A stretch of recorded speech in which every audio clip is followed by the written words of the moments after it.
Salut à tous et bienvenue sur la ferme du mineur. Aujourd'hui on se retrouve pour une nouvelle vidéo. On est en compagnie de Vincent Launay et il va vous présenter 4 crypto-monnaies que vous avez mis dans les commentaires. Alors la prochaine fois n'hésitez pas, mettez la crypto-monnaie que vous souhaitez que Vincent analyse. Voilà, alors c'est quoi ces crypto-monnaies Vincent? Alors, tout d'abord, j'aimerais dire que je suis content qu'il n'y en ait que 4 parce que ça prend quand même un peu de temps. Là, je suis un peu charrette cette semaine, mais si vous voulez que j'en analyse plus il y en aura en commentaire et plus j'en analyserai pour la prochaine fois. Cette semaine, je reviens rapidement sur le Bitcoin parce qu'il prend une claque et donc c'est intéressant de revenir l'analyser. J'analyse IOTA, je fais également Starchain et enfin le dernier Verge. Bon bah c'est parfait tout ça, let's go. Et si vous aimez la vidéo, n'hésitez pas à mettre un like. Est-ce que vous connaissez le Bitcoin? Oui, je le connais. C'est juste énorme. Un bénéfice non commercial. Vincent Nostradamus. Achetez pas quand c'est en train de chuter. Attendez un rebond. Remis en échange d'activités de minage, C'est juste énorme. comme le Bitcoin. Yes, guys, thank you. Allez, on attaque tout de suite avec un petit suivi du Bitcoin, ticker BTC.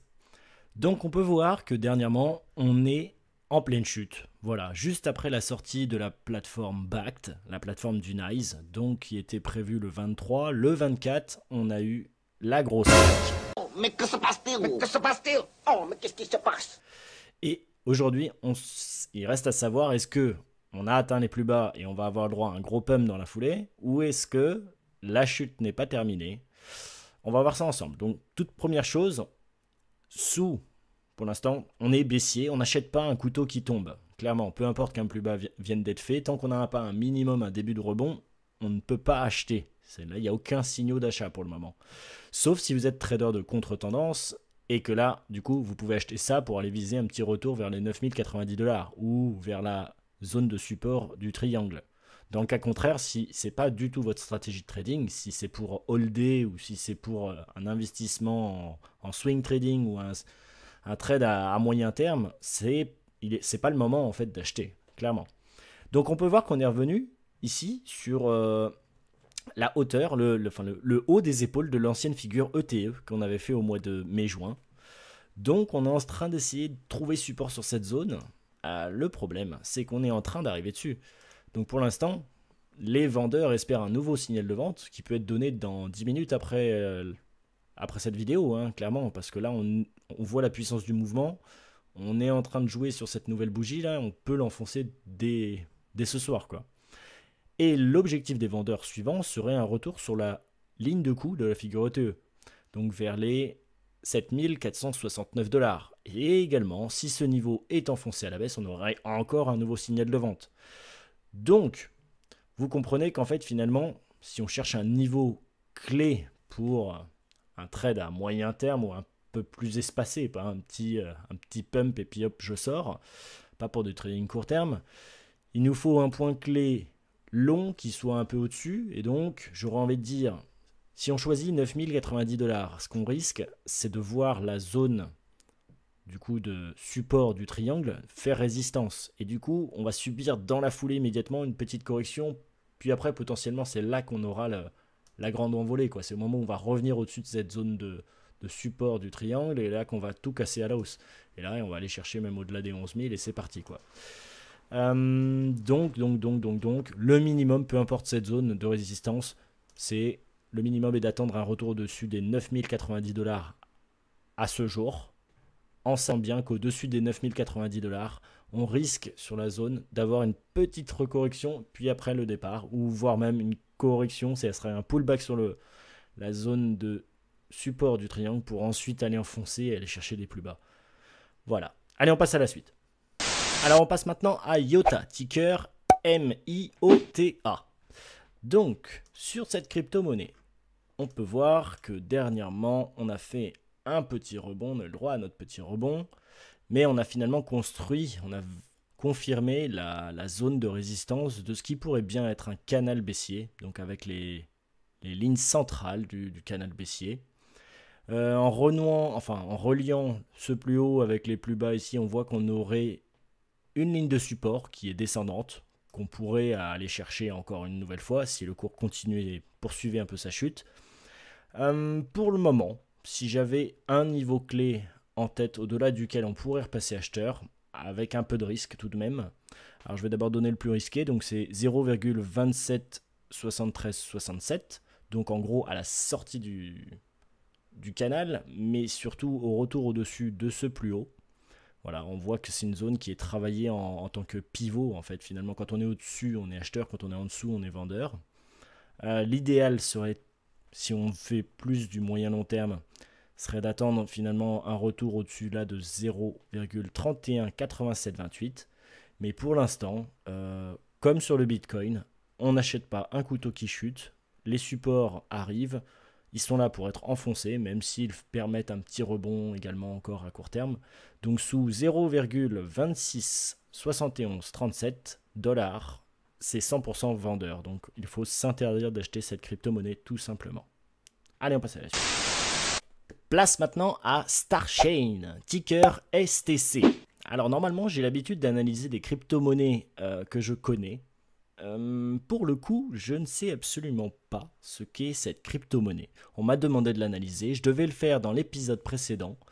Et je l'avais déjà en fait analysé. Vous allez voir, je vais venir sur du plus court terme parce que là, c'est impossible sur du journalier d'analyser quelque chose. Donc j'avais préparé mes tracés en 4 heures. Donc bon, enfin peu importe que je connaisse ou que je connaisse pas. Ce que j'aurais recommandé la précédente fois, enfin si ça avait été fait à l'épisode 2 ou à l'épisode 3, il aurait été de dire qu'au-dessus de 0,01 $, ici cette zone, on est acheteur sur cette crypto-monnaie Starchain. Là dernièrement, on vient de former un petit plus haut qui renoue finalement avec le plus haut ici formé le 6 septembre, 7 septembre. La cassure haussière de ce niveau va donner un nouveau signal d'achat, encore un nouveau signal d'achat. Donc pour l'instant, tant qu'on est au-dessus de 0,01 $, c'est acheteur. On peut s'autoriser à acheter cette crypto-monnaie. Après, il faut voir ce qu'il y a derrière. Hein. Je ne sais absolument pas sur quel exchange on peut acheter ça. Mais c'est acheteur. En dessous de 0,01, ça commencerait à pas sentir bon. Là, ce serait la porte ouverte à un petit retour vers les plus hauts de la mi-septembre. Et ensuite, s'ils sont cassés, on reviendrait en gros sur cette oblique. Et là, ça serait signal de vente et signal de vente. Et ça sent pas bon. Donc pour l'instant, pas de souci. Au-dessus de 0,01 $, tous à l'achat. Enfin, une crypto-monnaie à la hausse dans ce marché de bière. Allez, on termine maintenant avec la crypto-monnaie Verge, ticker XVG. Donc je suis un peu stupide, j'ai annoncé dans les commentaires de l'épisode 3 que j'allais analyser cette crypto-monnaie, sauf que j'ai déjà analysé cette crypto-monnaie à l'épisode 2. Vous pouvez le voir ici, Verge. Donc je vous invite à revoir l'épisode 2 pour voir bien sûr que les tracés n'ont pas été changés. Sinon, de toute façon, on va essayer de trouver de nouveaux niveaux, c'est pas grave, hein, on va refaire un peu d'analyse sur une analyse. Donc, ce qui avait été donné à l'épisode 2, c'est qu'au-dessus de 0,005493 $, on pourrait repasser acheteur. Mais tant qu'on était sous les 0,005155 $, c'était 100% vendeur. Avec en plus le nouveau signal de vente qui serait donné par la cassure baissière de 0,004165 $, donc les plus bas formés à la mi-août et début septembre. Dernièrement, on a ce fameux nouveau signal de vente. Merci Bitcoin, j'ai envie de dire, parce que toutes les crypto-monnaies ont suivi le Bitcoin, enfin 99%, elles ont toutes suivi le Bitcoin. De toute façon, c'est connu, hein. Les altcoins, ils suivent le Bitcoin à la baisse, mais jamais à la hausse. Hein. C'est la définition même du altcoin. Bon, quoi qu'il en soit, on va mettre un signal de vente, désolé, sous ce niveau, donc 0,004165 $, c'est 100% vendeur. Au minimum, alors je dis vraiment au minimum, il faudra attendre un retour justement au-dessus de ce niveau pour s'autoriser à acheter. Mais l'idéal serait quand même d'attendre un retour au-dessus du niveau qui avait précédemment été cité, donc 0,005493. Donc est-ce qu'on fixe que cette zone-là est une zone neutre? Ça dépend un peu de votre stratégie de trading. Le minimum, que ce soit pour un trade moyen terme, vaut mieux attendre ça, le 0,005493. Si c'est du plus court terme, au minimum 0,04165 $. Merci d'avoir suivi la vidéo avec Vincent Launay. Alors n'oubliez pas que si vous avez aimé la vidéo, vous pouvez nous laisser un petit pouce bleu. Si vous souhaitez que Vincent analyse des crypto-monnaies pour vous la semaine prochaine, n'hésitez pas à les mettre dans les commentaires. Voilà, c'est tout ce que j'ai à dire. Est-ce que Vincent, tu as un truc à dire avant qu'on se quitte? Comme d'habitude, si vous avez la moindre question vis-à-vis des analyses que je viens de vous apporter, n'hésitez pas à les laisser en commentaire. Et sinon, j'attends vos propositions de crypto-monnaies. Si possible, les hauts du panier, les autres manquent de volume et donc souvent je ne peux pas répondre à ces demandes-là, malheureusement. Bon, bah c'est parfait. On se quitte sur ça. À la semaine prochaine. Ciao!